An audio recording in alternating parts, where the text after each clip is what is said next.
Hello, my dear friends. Welcome back to the channel. So, in this video, we are going to discuss about abnormal gain. Okay, abnormal gain in process costing. देखो क्या होता है कि normal wastage estimate only कि हमें past experience से पता होता है कि नॉर्मली वेस्टेज कितना होता है, वो हमें अंदाज़ा होता है। ठीक है, जैसे कि लेट सपोज कि अगर वही बात यहाँ पे मैं अगर बताऊँ, ये क्या लिखा है वो सब छोड़ो, कि एक जगह से दूसरे जगह हम ट्रांसपोर्ट करें ट्रक के थ्रू। ठीक है, ट्रक के थ्रू अगर मैं ट्रांसपोर्ट कर रहा हूँ, ओके, माल जा रहा है। ठीक है, आलू का ट्रांसफ़र हो रहा है, सब्जी का ट्रांसफ़र हो रहा है, तो यहाँ से यहाँ तक जाते समय लेट्स सपोज 100 kg का ट्रांसफ़र हो रहा है, तो यहाँ जाते जाते 10 kg क्या हो जाता है, नुकसान हो जाता है, और 90 kg मटेरियल जो है वो सही सलामत पहुँचता है। तो ये नॉर्मल वेस्टेज एस्टीमेट ओनली है। लेकिन अगर इससे एक्स्ट्रा लॉस हो जाए, लेट्स सपोज कि 50 kg लॉस हो गया, ठीक है, तो जो एक्स्ट्रा लॉस है 40 kg, वो हमारा क्या होगा, एबनॉर्मल लॉस हो गया। ठीक है, एबनॉर्मल लॉस हो गया, ये हमें पता है। लेकिन 10 kg नॉर्मली वेस्टेज होता है, लेकिन इस बार क्या हुआ है, 10 kg की जगह 5 kg ही लॉस हुआ है। कितना, 5 kg। नॉर्मली 10 kg हो जाता है, लेकिन इस बार 5 kg मतलब 95 kg हमारा माल पहुंचा। अच्छा, मतलब एकदम क्लियर वाला, ठीक है, अच्छा वाला। तो यहाँ पर ओनली 5 kg ही मटेरियल क्या हुआ है जी, लॉस हुआ है। और 5 kg मटेरियल, अब 10 kg हम मान के चल रहे थे कि लॉस हो जाएगा, लेकिन 5 kg ही लॉस हुआ है, तो 5 kg के यहाँ पर हमें क्या हो गया भैया, गेन हो गया, गेन। तो जो तो देखो, जो एक्चुअल वेस्टेज है वो कम या ज़्यादा हो सकता है। जब एक्चुअल वेस्टेज ज़्यादा हो जाए नॉर्मल से एक्चुअल अगर ज़्यादा हो जाए, ठीक है, तो वो हमारा हो जाए क्या, एबनॉर्मल वेस्टेज। एक्चुअल वेस्टेज जब ज़्यादा हो जाए नॉर्मल वेस्टेज से, तो वो उस केस में हो जाता है एबनॉर्मल वेस्टेज। लेकिन एक्चुअल वेस्टेज 5 किलो हुआ और नॉर्मल 10 है। हुँ? तो जब एक्चुअल वेस्टेज कम होता है ना नॉर्मल वेस्टेज से, तो उस केस में हमें एबनॉर्मल गेन हो जाता है। क्या, abnormal gain. Normally 10 kilo loss होता है, लेकिन इस बार 5 किलो ही हुआ भैया, तो किस्मत सही रहा, हमें फ़ायदा हुआ 5 किलो का, जो कि हम अच्छे रेट पे बेच पाएंगे। ठीक है, तो उस केस में ये हो जाता है हमें। सो बेसिकली इसको अकाउंट में कैसे शो करते हैं, अकाउंट में, तो उसको डिटेल में डिस्कस करते हैं with the help of question number 19। So look at question number 19, जिसमें क्या बोला गया है कि from the details of prepare C process account, फलाना ढमका आगे का ट्रांसफर फ्रॉम प्रोसेस बी से आया है इतना, और transfer from process C to finish stock में इतना डालना है। ठीक है, डायरेक्ट वेजेस, डायरेक्ट मटेरियल और फैक्ट्री ओवरहेड, मटेरियल मतलब एक्सपेंसेस कुछ कुछ लग गए। तो हम लोग स्टार्ट करते हैं इधर से। टू प्रोसेस, हम लोग प्रोसेस सी बना रहे हैं, मतलब अब प्रोसेस तो बी से आया होगा, तो सिंपल यहाँ बताया भी क्वेश्चन, प्रोसेस बी से कितना ट्रांसफर हुआ है जी, 4000 यूनिट्स एंड 9000 का मटेरियल। ठीक है, देखो क्वेश्चन के साथ साथ समझोगे तो जल्दी समझ में आ जाएगा। और ये हमारा आउटपुट दे रखा है 3240, जो कि फिनिश स्टॉक में ट्रांसफर होगा। उसके बाद इधर टू डायरेक्ट वेजेस दिया है, टू डायरेक्ट वेजेस कितना, तो 2000, and then material, to direct material, मतलब इसमें और मटेरियल लगा है। ठीक है, डायरेक्ट मटेरियल कितना, 3000 का। ओके, ये चीज़ें लग चुकी है। और फैक्ट्री ओवरहेड कितना है, टू फैक्ट्री ओवरहेड, पूरा लिख लेना। Factory over 400% of direct material 3000 है ना, 3000 का 400%, यानी कि 4 से मल्टीप्लाई करो, तो 4 3 जो के 12,000।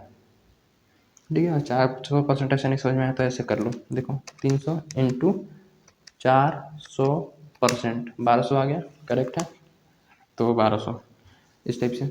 और normal wastage 20% of the units entered, scrap value 5 पर unit, you are required to prepare process ये अकाउंट। ठीक है, नॉर्मल वेस्टेज और एबनॉर्मल इफेक्टिव सब बना देंगे बाई नॉर्मल वेस्टेज। देखो नॉर्मल वेस्टेज कितना बोला है जी, 20%।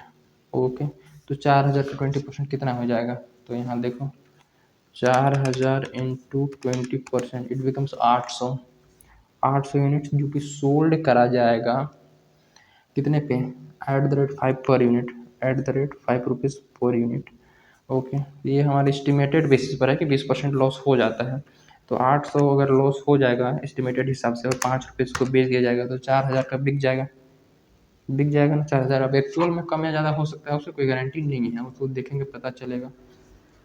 अभी नॉर्मल स्टेज हो गया। अब देखो ध्यान से, हमें करना क्या है, कुछ खास नहीं करना है, टोटलिंग करना है बेसिकली। और इधर अगर वेस्टेज और हो जाएगा तो इसके लिए थोड़ा जगह छोड़ देना है। उसके बाद बाई फिनिश स्टॉक। ठीक है, फिनिश स्टॉक में कितना भैया, देखो फिनिश स्टॉक में डालना है 3240, 3240 यूनिट। अब ध्यान से थोड़ा सा हम लोग कंपैरिजन करते हैं। 4000 हमने लगाया, मतलब 4000 मटेरियल आया वहाँ प्रोसेस बी से, उसमें से लॉस कितना हुआ 800। तो बनने चाहिए थे कितना 3200 बनने चाहिए था, मतलब गुड प्रोडक्ट्स 3200 बनने चाहिए थे, लेकिन 3240, oh my God 40 unit extra बना है। तो 40 यूनिट्स एक्स्ट्रा मतलब क्या, 40,000 हमें फायदा हुआ। तो 40,000 मतलब 40 यूनिट्स और इधर लिखना पड़ेगा 40404040। देखो देखो ध्यान से, 4000 हमने मटेरियल इंपोर्ट किया, उसमें से 800 लॉस हो गया, तो 3200 बनने चाहिए थे, ठीक है, लेकिन बना कितना 3240, मतलब 40 यूनिट्स का हमें फ़ायदा हो गया, जो कि 40 यूनिट्स फ़ायदा हो गया, समझ रहे हैं ना। तो 40 यूनिट्स इधर लिखेंगे टू एब नॉर्मल गेन, ठीक है, एब नॉर्मल गेन। एब नॉर्मल गेन को ही एब नॉर्मल इफेक्टिवनेस भी कहते हैं, तो उसमें कोई कन्फ्यूज़न मत करना। अब देखो ध्यान से, अब सेम वही पुरानी हमें घिसी पीटी चीज़ें करनी है कि कॉस्ट पर यूनिट निकालना है। कैसे, अगर ये एबनॉर्मल गेन नहीं हुआ होता तो क्या होता, देखो ध्यान से थोड़ा सा इंटरप्रिटेशन और मैं यहाँ पर कर देता हूँ कि देखो, अगर 800 यूनिट का लॉस हो जाता, 800 यूनिट का वेस्टेज हो जाता, तो हमारा 3240 का प्रोडक्शन नहीं होता। मतलब एक्चुअल में 800 तो लॉस नहीं हुआ है, 800 तो लॉस नहीं हुआ ना, 40 यूनिट हमें फ़ायदा हो गया एक्स्ट्रा, मतलब 40 यूनिट कम लॉस हुआ है, लेकिन हमने यहाँ पर 800 दिखा रखा है ऑलरेडी। तो ये हमारे एस्टिमेटेड बेसिस पर था 800, लेकिन 800 नहीं हुआ है, कम हुआ है कितना 40, तभी 40 तो फ़ायदा हुआ ना। अगर 800 लॉस हो जाता तो 3200 बनता, 3240 बनता ही नहीं, सिंपल। तो ये 800 नहीं हुआ है, 800 नहीं हुआ है, तो उसको इसके अकाउंट में ट्रीटमेंट करेंगे। देखो ध्यान से कैसे, अभी हमें कॉस्ट पैटर्न निकालना है कि इसकी कीमत कितनी है और इसकी कीमत कितनी है। अगर ये नहीं हुआ होता तो क्या होता, तो 9000 और 2000, 11000 और 3000, 12 13 14,000 और 12,000, यानी कि 26,000, 26,000 का खर्चा हुआ है, और 4000 यूनिट्स का प्रोडक्शन हो रहा था, जिसमें से 800 नुकसान हो गया, और 800 को बेचने पर 4000 का हमें रिकवरी कर लिया था एस्टिमेटेड बेसिस पर, लेकिन ये तो एक्चुअल है नहीं। अभी देखो क्या होने वाला है। तो 4000 में 400 3200 का प्रोडक्शन होता अगर ये गेन नहीं हुआ होता तो, और 26 में से अगर मैं 4000 माइनस कर दूँ तो 22,000 का खर्चा, ठीक है, 22,000 का खर्चा। तो देखो 22,000 हमने अभी तक खर्चा कर दिया एक्चुअल में, ठीक है, एक्चुअल में, और 3200 का प्रोडक्शन होना था। तो 22,000 डिवाइडेड बाई 3200 का अगर होना था तो एक होने में कितना खर्चा लगता है, 8.6 मतलब 6.875 रुपीज़, इक्वल टू रुपीज़ 6.875, ठीक है, मतलब 6 रुपये 875 पैसे लग जाते एक को बनाने पे।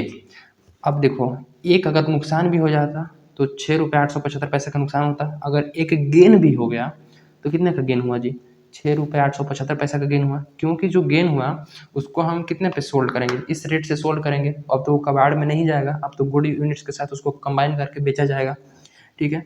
तो हमें यहाँ पर गेन कितने का हुआ है, 40 यूनिट का गेन हुआ है, और 40 यूनिट गेन हुआ है, तो 40 यूनिट का गेन और एक यूनिट को बनाने पे कितना खर्चा, 6 पॉइंट यानी कि 6 रुपये 875 पैसे, तो 6 रुपये 875 पैसे के हिसाब से हमें गेन हुआ, क्योंकि ये तो ओरिजिनल कॉस्ट पे हिसाब, मतलब ओरिजिनल कॉस्ट के हिसाब से ना इसको भी वो किया जाएगा, वैल्यू किया जाएगा। क्यों, क्योंकि इसको तो ये गुड प्रोडक्ट्स हैं, और गुड प्रोडक्ट्स को बनने पे 6 पॉइंट यानी कि 6 रुपये 875 पैसे लगते हैं, तो इसको भी गुड प्रोडक्ट यानी इसको भी 675 रुपये पर यूनिट लगेंगे, ठीक है। तो अगर मैं इसको मल्टीप्लाई करूँ 40 से इंटू इसका कॉस्ट एक्चुअल में है कितना 275 रुपये, कितना 275 रुपये, और जो ये फिनिश स्टॉक है ये भी एट द रेट 6.875, और कुछ ज़्यादा नहीं। 3240 मल्टीप्लाई बाई 6.875, इट बिकम्स कितना 22,275, 22,275, ठीक है, ऐसे होगा। तो 4000 और 22,000 यानी कि 26,275, और इसको हमने जोड़ा था टोटल तो 26,000 आया था, इसमें 275 ऐड कर दो, 26,275, ये टैली हो गया। बेसिकली समझने वाली बात यहाँ है कि अगर ये वेस्टेज इतना हो गया होता तो इतना का प्रोडक्शन ही नहीं होता, 3200 का प्रोडक्शन होता, तो ये वेस्टेज 40 नहीं हुआ है, इसलिए 40 हमें गेन हो गया है, और 40 गेन हुआ है मतलब 40 एक्चुअल प्रोडक्शन बढ़िया हुआ है, ठीक है। तो अगर ये गेन नहीं हुआ होता, ठीक है, ये गेन नहीं हुआ होता तो 3200 का प्रोडक्शन होता, जो कि 3200 का प्रोडक्शन होता तो एक का प्रोडक्शन होने पे 6 रुपये 875 पैसे लगते, ठीक है। तो ये बढ़िया प्रोडक्शन हुआ है तो इसको भी उसी में गिना जाएगा, ठीक, क्योंकि ये प्रोडक्शन हुआ है एक्चुअल में, बढ़िया प्रोडक्शन है इसलिए ये गेन आया है, ठीक है। मतलब वहाँ पर एक्चुअल वेस्टेज नहीं हुआ है उतना, ठीक है ना। तो इसको भी उसी हिसाब से वैल्यू किया जाएगा जिस हिसाब से हम लोग अच्छे वाले की क्वालिटी की वैल्यू करते हैं, ठीक है। अब इसको जब नॉर्मल वेस्टेज अकाउंट बनाएंगे और एबनॉर्मल गेन अकाउंट बनाएंगे तो कैसे होगा उसको देख लेते हैं। तो नॉर्मल वेस्टेज हमारा प्रोसेस अकाउंट में था, प्रोसेस सी में, तो हम लोग लिखेंगे to process C account 800 wastage दिखा रहे थे, ठीक है, और कीमत कितनी थी 4000 at the rate 5 rupees per unit. अब देखो 800 यूनिट का एक्चुअल में लॉस हुई है नहीं हुई है, अगर वो हुई होती तो हमारा गेन होता ही नहीं, तो कितना एक्चुअल में लॉस हुआ ही नहीं, मतलब कितना गेन हो गया। अब जितना लॉस नहीं हुआ उतना गेन हो गया, बात बड़ी सिंपल है, जितना वेस्टेज नहीं हुआ उतना से ना गेन हुआ। तो भाई अगर यहाँ पे समझोगे 800 यूनिट अगर लॉस हो जाता तो 3200 बनता, तो 3240 कैसे बना, 40 यूनिट एक्चुअल में लॉस हुआ ही नहीं, ठीक है। तो 40 यूनिट हमारा क्या हो गया, तभी तो गेन हुआ। तो 40 यूनिट हम जो गेन हुआ है उसको तो तो जो 40 यूनिट गेन हुआ है उसको हम यहाँ से क्या करेंगे, लेस करेंगे, यानी कि इस साइड लिखेंगे क्रेडिट साइड में, by abnormal gain, by abnormal gain 40 unit का गेन हो गया, ठीक है। तो एक्चुअल में कितना हमारा वेस्टेज हुआ तो उसको हम सेल करेंगे।